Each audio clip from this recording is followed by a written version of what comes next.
I am Reese Tisdale, and this is Future of Water, in which we talk about all the ways which companies, utilities, and people are addressing the challenges and opportunities in water. Today, I'm joined by Bluefield digital water analyst Nina Rossiter to discuss her just released quarterly insight on the notable trends in digital water of all things, from project and policy development to mergers and acquisitions to venture funding activities over really the 2021. Our digital water insights have been a growth engine for Bluefield, so I thought we'd share some of the knowledge. So with that being said, let's get to Nina and jump into some details. All right, so we're joined here by Nina Rossiter. Nina, welcome. How are things? I am good. Last night I binged Bridgerton. So if anyone's seen season 2 is out, shout out. And it was great. It stressed me out a lot with their drama. What about you? Season 2, yikes. I'm not going to admit how much Bridgerton I have watched. The pandemic does crazy things to people, but things are good with me. Before we got on, we were talking about, where we are. One, you're in Colorado, so you're out west, and it's earlier for you. For me, it's a little bit later on the East Coast, but I went to a Bruins game last night with the kids, which was fun. And they got smoked by the Maple Leafs, but hey, so be it. Life is good, and it's always fun to scream at referees. That's basically what ended up happening to my voice. So, well, it sounds like a good night, though. Yeah, I mean, it goes to show you things are opening up a little bit.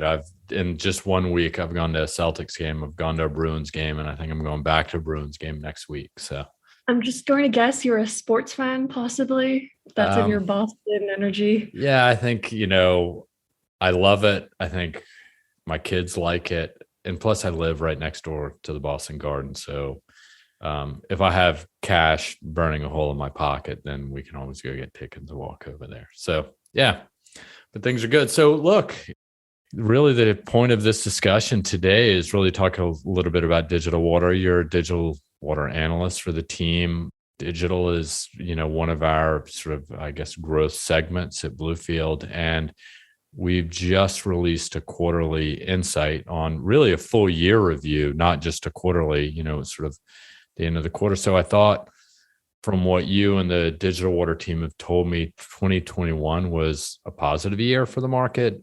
Growth opportunities are expected ahead, although there seems to be a little bit of turbulence up ahead that we will talk a little bit about.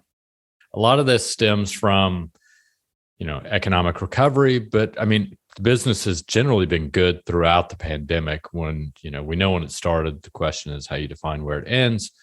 But there's been large scale infrastructure stimulus funding packages, not just in the US, but also globally in other places like Europe. People are getting vaccinated. People are going out. Like I said, I've been to Bruins games, Celtics games. Baseball season's coming up soon. So, hey, people are active. People are out there. People are spending money.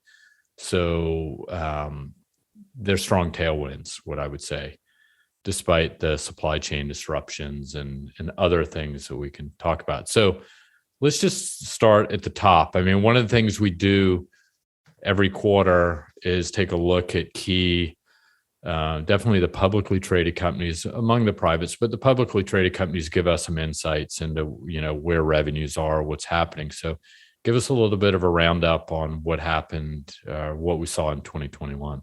Yep, sounds good. So I would say 2021 was pretty positive overall for digital water vendors. And every quarter in our digital team, we actually track around 10 publicly traded digital water providers. And then of these providers, we would look at the reported businesses that contain digital water. And what we've noticed from this past year was actually an average revenue growth rate of 12% within their digital water businesses. And then also 7 out of 10 firms, they posted higher revenues in 2021 compared to like 2 years ago in 2019, which was before the pandemic. And some companies I want to mention is like Badger Meter. They saw their record quarterly sales in Q4 of last year. And also actually their yearly sales went up 18% from 2020. And that's all really driven by their cellular metering solutions and their SaaS offerings. And another company I want to mention is IDEX Corporation. So their fluid and metering tech segment saw a revenue growth of 11% in 2021. And they've also been active in M&A, which we'll talk about. I'd love to talk about that later too. But in November, they acquired Nextsite for $120,000. And Nextsite is a wastewater monitoring and inspection tech company. But also, you mentioned this too, but something we kept seeing is the impacts of supply chain shortages, which has disrupted orders for a lot of these digital water providers. And when we're speaking to these providers, we hear that they're managing this because they're passing input and logistics costs onto customers. So that they can do this because the demand for digital solutions is still really high. Yeah, I mean, so one of the things overall contact, and we're talking just about digital here, and you pointed out companies like Badger Meter, and I would like to talk more about the metering segment as a whole, but I know I've just gone through a draft of the top companies in water where we look at the leading, 50 or so publicly traded companies in water, everybody from Veolia to IDEX to Badger to and plenty of others, but all across all segments, whether it be hardware and equipment to engineering services and solutions to treatment technologies to digital water to utilities, every segment is actually up. And we can't say that that was the case from quarter to quarter over the past 2 years. There was always some ups and downs, and albeit for various reasons. But I would say, yeah, I agree with you. It has been amazingly positive. I mean, I think we're living in this, if the right term would be bifurcated world where there's so much stress and disruption at certain levels of society more broadly, but then economically, a lot of companies seem to be doing quite well. So, well, with that being said, one of the factors, or I guess a bellwether of sorts, is M&A. Like you mentioned, there's traditionally in digital water, there's a lot of activity. So what do we see? It was a big year for M&A. Give me some highlights on the digital water space. It was pretty interesting when we started to do the analysis. I would say that this year really came with mixed results for M&A in the VC space. So in 2021, M&A in water, so that's just like not only including digital, they hit record levels. But then when we look at digital, it wasn't quite the case. It actually saw a 10% decline in total sales from 2020. And we found it might be because there's been a surge of digital water company valuations. For example, when we saw it in Autodesk's $1 billion acquisition of Innovyze last year. So that maybe scared off some potential future buyers. But that's not to say that there are no companies being swept up in large deals. In late October of last year, Sweden-based Husqvarna Group, they bought Orbit Irrigation, which is a commercial and residential irrigation and gardening equipment company. And their deal was valued at $480 million. So I would say that like truly signals greater interest in the growing domestic water management market. And then on the other side of the world, far away in Australia, was an acquisition by Telstra Purple. So they're in a tech services arm of Telstra, which is Australia's largest telecom firm. And just this past January, they acquired Accura Technologies for Australian dollars $30 million, which is, I think, around 21 million US dollars. And this was to strengthen their industrial IoT capabilities in areas like industrial automation, cybersecurity, and digital twins, all these familiar words, which is used by the water industry. And then on the VC side, their funding has been really, really hot. So they surged 70% in 2021, which was mainly because of large growth rounds from cybersecurity providers like Clarati and Dragos, which provide OT and IoT cybersecurity solutions for critical infrastructure, which includes water. So together, their deals hit $785 million in funding.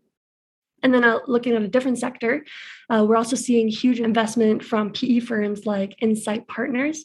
So at the start of this year, they funded an Israeli water management and leak prevention firm, which is called Wint Water Intelligence, for their Series B funding round of $50 million. And that follows their other VC deals of theirs for digital, like $60 million Series A round for water compliance software provider Claire in November, and $35 million in Series C round for meter analytics provider Olia Edge Analytics last October. Yeah, I mean, we're talking about strong revenues, and I think you started off your comments with actually relative to other years, digital water M&A is down, which is a little bit surprising. How much, and I think we're trying to figure out how much of that, how sustainable is that trend? Will it stay down? Will it pick back up? I think your point is a really good one about valuations, and anybody we talk to about I think it's across the sector as a whole. Water companies are getting a little rich as far as their valuations go. And there's interest. We're getting a lot of interest, like private equity is playing a big role. They have plenty of access to capital for one. Two, they're focused on things like ESG and how do they get water into their portfolio. But also, the one unique thing about the water or digital water relative to other aspects in the space is that it often is, they do have higher, PE ratios where, they're higher growth. And, whereas broadly the municipal sector as a whole in developed markets grows anywhere from 2 to 3%. It's obviously mature, pretty steady. But within that, there are layers of opportunity where there's veins of opportunity using, thinking about it geologically, where there's higher growth, and digital is one. Advanced technology, we're seeing even a bump in like lead service line solutions. Is that going to pick up because of other funding? Well, so you've mentioned some big deals, some other deals globally, some unique ones like Husqvarna is an interesting one, particularly as it's an adjacency as well, getting closer to the home, to irrigation. But we talk a lot about this, and if you haven't listened to this podcast or even read our research, we talk a lot about outsiders looking in. That's a common term that we use. And digital seems to be a place for that, right? So we're seeing it as an obvious entry for things like big tech or telecoms or enterprise software companies to get into the space. Can we close 2021 with some analysis to say, is that exactly what happened? Do you have any good examples? Yes, I sure do. And absolutely. We've seen that the digital water market has definitely attracted interest from adjacent sectors. Seeing, outside players launch, whether it's like a partnership or a product or new investments in 2021. You mentioned big tech, so I'll address that. And I'm sure we've talked about this in other podcasts too. But in November, AWS, they launched their IoT Twin Maker, which is a digital twin service marketed towards water utilities and digital water tech providers. And another big launch. Cool. Well, before you do that, I guess, unless you're talking about AWS, one question, it seems like, correct me if I'm wrong, it seems like November is their time to launch, right? Was it a November a year before where AWS had launched, is it Monotron? I think you're right. This was launched at, I don't remember what conference, but there was an event where they specifically launched it. And so I imagined they're, ending the year with a bang. And this is a pretty big new technology of theirs because they also do target it towards smaller utilities, trying to fill that gap. Right. So it's not just, what's the platform or the communications platform they're using, Sidewalk, where they're connecting household devices. So there's some question. I know they're either talking or working with other firms on sort of moving data from house to house, and that's applicable to the water space and water sector, particularly as the household gets smarter. But also, they've got these others, if you want to call them asset management tools, specifically or dedicated. In this case, is this, this is focused towards the water sector, right? It's a direct application. So I think that's really interesting. And I mean, it's like my children, right? I have a 10 and a 12-year-old.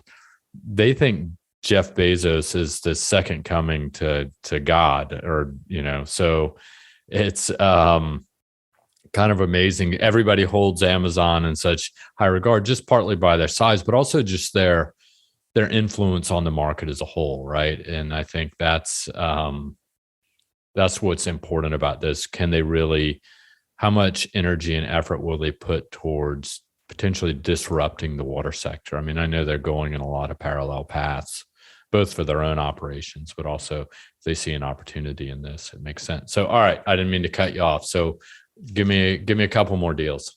So, talking about, I guess, just like taking advantage of the growth in the digital water market, there was a big launch by CDM Smith, which was early this year. They launched a digital solution subsidiary called Trinex, which analyzes real time performance with network simulations for utility operations and planning. And so I would say that it is a big move. Basically, it will be seen as a different business. And we will also have a research note about that out. I think it is already out. So it will go into further detail. And then another way that we're seeing this growth is through partnerships. For example, digital-led service line management provider 120 Water, they partnered with 17 rural water associations across the US. And like I said, with Amazon, smaller rural utilities are often left out of the digital water market. So it is really great to see these companies address that gap. And then lastly, if you read any English news site, you'll see that sewer overflows, which sounds very exciting, of course, has been quite problematic to water systems in the UK. So in December last year, Siemens and Yorkshire Water, they partnered to reduce those sewer network blockages using Siemens AI system and also 2,000 sensors in the network. And all of this, of course, is really exciting to me because I like seeing these traditional roles develop and expand in the value chain. And it's also nice to see technology used for really important things across the water sector. Yeah, I think, sewer overflows or network blockages. No, it's anything but sexy. And people are like, oh, that's not that interesting.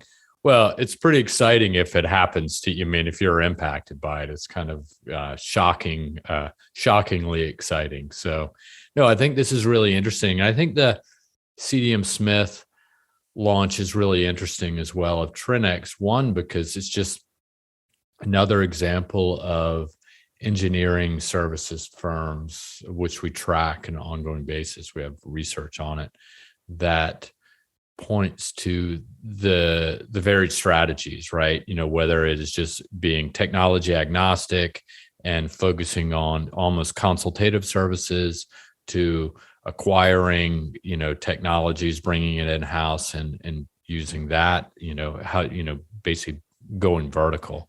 And in some cases, they're just spinning out separate businesses. And I think back to your comment about Autodesk and Innovyze. I mean, Innovyze has long been held as, I can't tell you how many times firms have come to us to ask about how did Innovyze do it? What's their history? What's their timeline, and sort of how do their revenues grow? What are their channels to market? But also in this case, how did MWH manage them, right? I don't think it's a secret, they were kept somewhat at arm's length because they, higher margins, different business. It was also selling to other engineering firms, right? So that's another strategy. Not only are you part of a parent company or someone like CDM Smith, the question is, do they sell services to other engineering? I'm not saying they're doing that in this case, but it's interesting to see how the engineering space unfolds as digital water technology players try to find their ways into the market. In some cases, they may be competing with the engineering services companies, or they could be partnering in many cases. So I like that and really excited to see how that plays out. So, all right. So we've talked, it seems to be all exciting, all good, even including sewer blockages, but there's an elephant in the room that's called Ukraine, Russia, and maybe the economy as a whole. Do we have any perspective on are we on shaky ground? What do you think? Or not just I, but as a team, we are envisioning some turbulence this year, generally just from economic or geopolitical pressures. So it is great that COVID-19 and the supply chain disruptions are expected to improve. But then I think the new focus and challenge this year comes from rising energy prices and, of course, the Russian invasion of Ukraine. I think we imagine interest rate hikes will slow M&A and VC investment. And then the really high energy costs might also influence utilities to scale back on their tech budgets, especially utilities in the highly exposed European markets. And then at the same time, we feel that short-term price pressures with long-term climate concerns will probably drive more demand for energy efficiency, which includes digital energy optimization schemes. Yeah, I mean, there's a bit of short-term, long-term push and pull, right? I think, pushing towards energy efficiencies would be huge right now, right? Particularly in European markets. But, gas prices as a whole are up globally, and there's definite disruption. The inflation issues are clearly real. I know we're in an inversion. So with bond prices, so between short and long term, so there are concerns about a recession and what that means long term.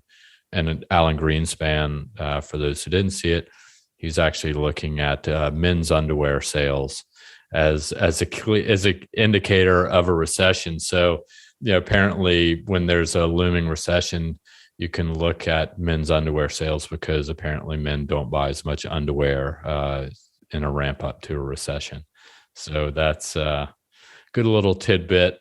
No one needs to tell me if they've bought new underwear or not, particularly men. So I'm okay with that. Keep it to yourself. But yeah, this is really, it's really interesting. And, let's close it out with, what are you working on now? So right now, I'll be working on a research note about cybersecurity, and soon after a report on the metering market.